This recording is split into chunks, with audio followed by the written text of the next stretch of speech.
नमस्कार दोस्तों, स्वागत है आपका तेजस इंस्टीट्यूट एनपीएस में।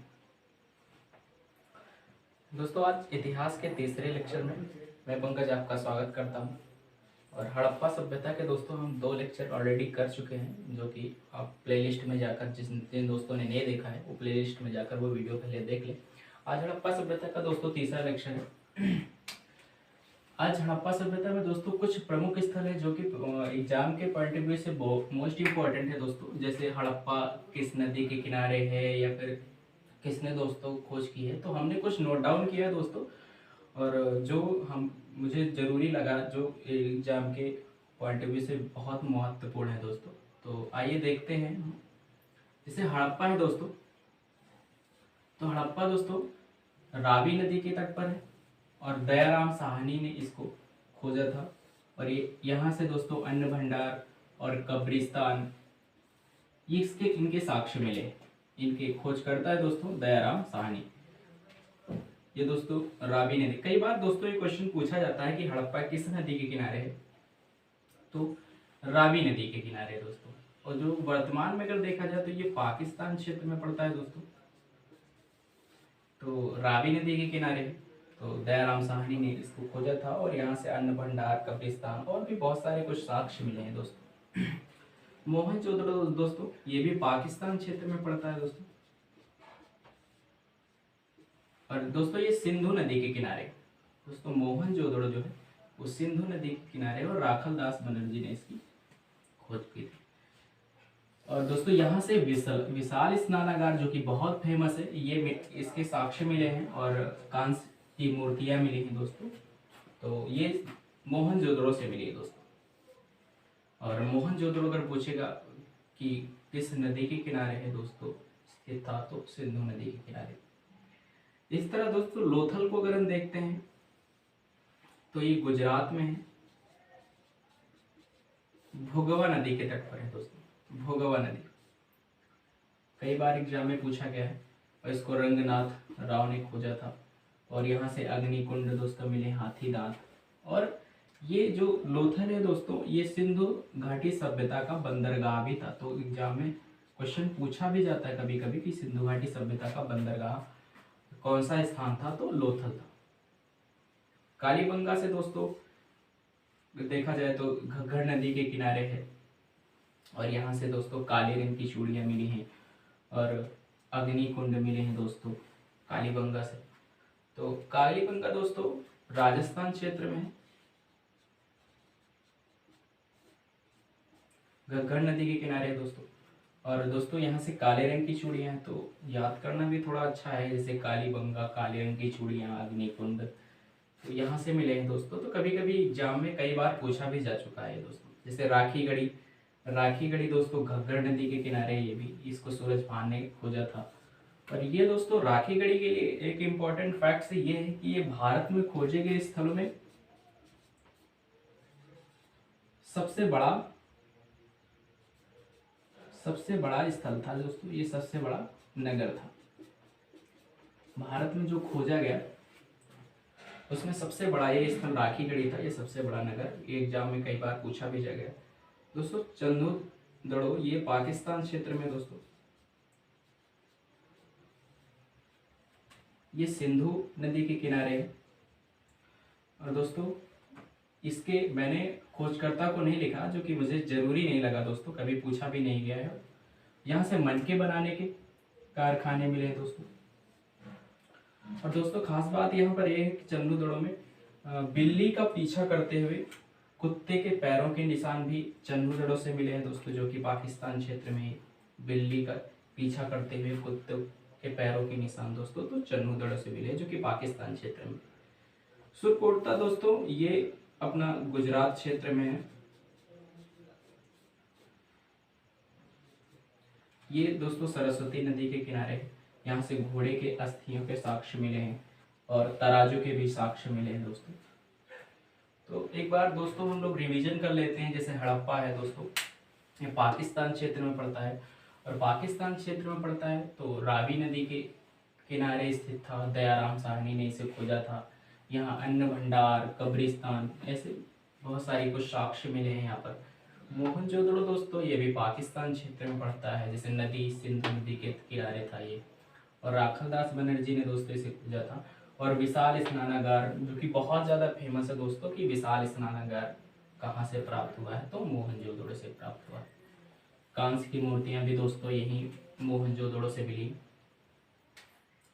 लोथल देखा जाए दोस्तों तो लोथल गुजरात क्षेत्र में है और भोगवा नदी के तट पर है। तो यहाँ रंगनाथ राव ने इसे खोजा था। और यहाँ से दोस्तों अग्निकुंड और हाथीदांत भी मिले हैं कुछ साक्ष्य। और लोथल दोस्तों हड़प्पा सभ्यता का बंदरगाह भी कहा जाता है। तो कई बार एग्जाम में ये क्वेश्चन पूछा गया है कि हड़प्पा सभ्यता का बंदरगाह किसे कहा जाता था। कालीबंगा दोस्तों जो कि राजस्थान क्षेत्र में, ये घग्गर नदी के किनारे दोस्तों, यहाँ पर काले रंग की चूड़ियां भी मिली हैं और अग्निकुंड के भी साक्ष्य मिले हैं दोस्तों कालीबंगा से। राखीगढ़ी दोस्तों ये हरियाणा के क्षेत्र में पड़ता है। ये घग्गर नदी के किनारे ये भी स्थित है। सूरजभान इसे खोजा था सूरजभान ने। और भारत में खोजे गए स्थलों में सबसे बड़ा अगर स्थल देखा जाए दोस्तों तो फिर राखीगढ़ी था। चंडूगढ़ दोस्तों ये पाकिस्तान क्षेत्र में पड़ता है और सिंधु नदी के तट पर है। तो मनके बनाने का कारखाना और बिल्ली का पीछा करते हुए कुत्ते के पैरों के निशान, तो दोस्तों ये चंडूगढ़ से। दोस्तों सुरकोटा दोस्तों गुजरात क्षेत्र में है ये। तो यहाँ से सरस्वती के नदी के तट पर है। यहाँ से दोस्तों घोड़े के अस्थियों के कुछ निशान भी मिले हैं और तराजू के भी साक्ष्य मिले हैं। कुछ फैक्ट्स और हैं दोस्तों, उनको अभी हम लोग देखते हैं।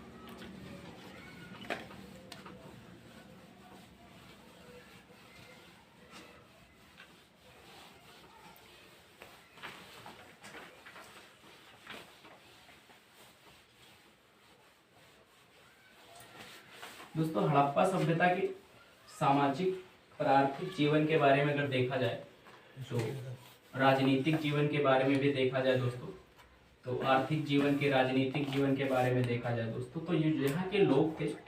यहाँ के लोग दोस्तों जैसे स्त्री भी और पुरुष भी दोस्तों, स्त्री पुरुष दोनों आभूषण पहनते थे। यानी स्त्री भी आभूषण पहनती थी और पुरुष भी आभूषण पहनते थे दोस्तों। और दोस्तों यहाँ के जो लोग थे मांसाहारी भी थे,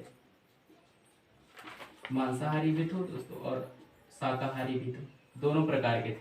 शाकाहारी भी थे और मांसाहारी भी थे दोस्तों। और स्त्री पुरुष दोनों दोस्तों ये आभूषण पहनते थे। और दोस्तों आगे की बात अगर देखें तो यहाँ में अगर देखा जाए तो कुछ साक्ष्यों के अनुसार अगर इतिहासकारों ने कुछ मत दिए हैं, तो यहाँ का जो परिवार था दोस्तों वो मात्र सत्तात्मक था। मात्र सत्तात्मक था दोस्तों, मात्र सत्ता थी यहाँ पर। हाँ दोस्तों, तो जो यहाँ के साक्ष्य जो जुटाए गए हैं दोस्तों, यहीं के मिले हुए कुछ जो चीजें हैं उन्हीं से साक्ष्य जुटाए गए हैं दोस्तों। तो परिवार के हिसाब से देखा जाए तो मात्र सत्तात्मक। और मोहनजोदड़ो में दोस्तों देखा जाए तो मोहनजोदड़ो में मात्र देवी की पूजा करने के साक्ष्य मिले हैं। और यहीं से अगर दोस्तों देखा जाए हड़प्पा से, तो हड़प्पा से उर्वरता की देवी दोस्तों, उर्वरता की देवी की पूजा के साक्ष्य मिले दोस्तों। और इनका जो प्रमुख देवता था दोस्तों, प्रमुख देवता जो ये मानते थे पशुपतिनाथ था दोस्तों, इनका प्रमुख देवता था। मोहनजोदड़ो में दोस्तों मात्र देवी की पूजा करते थे, हड़प्पा में दोस्तों उर्वरता की देवी की पूजा करते थे। और इनका जो प्रमुख देवता था हड़प्पा सभ्यता में पशुपतिनाथ था दोस्तों। और व्यापार की दृष्टि से अगर देखा जाए दोस्तों तो ये लोग व्यापार भी करते थे। व्यापार जो होता था दोस्तों इनका आंतरिक भी होता था, बाह्य भी होता था। व्यापार की दृष्टि से दोस्तों ये लोग आंतरिक व्यवहार और मुद्रा का चलन नहीं था। तो दोस्तों व्यापार जो होता था वस्तु विनिमय होता था, वस्तु का आदान प्रदान होता था दोस्तों। तो जैसे ये सामान को मंगाते भी थे और अपना भी सामान बाहर भी बेचते थे। तो जैसे दोस्तों ये लोग सूती वस्त्र, लकड़ी, सूती वस्त्र हो गया, लकड़ी हो गया दोस्तों, हाथी दांत, ये बाहर भेजते थे दोस्तों। वैसे बाहर से चीजें मंगाते थे, जैसे ईरान के क्षेत्र से दोस्तों चांदी मंगवाते थे।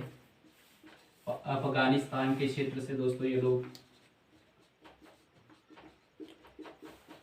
अफगानिस्तान के क्षेत्र से दोस्तों ये लोग तांबा मंगवाते थे। टीन मंगवाते थे, सॉरी दोस्तों, अफगानिस्तान के क्षेत्र से ये लोग टीन वगैरह बाहर से भी मंगवाते थे दोस्तों।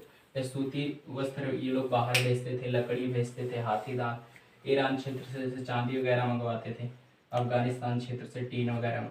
तो आंतरिक भी व्यापार करते थे दोस्तों, और बाह्य भी व्यापार इन लोगों का था। और व्यापार तो खास बात में ये है कि दोस्तों वस्तु विनिमय व्यापार करते थे ये लोग।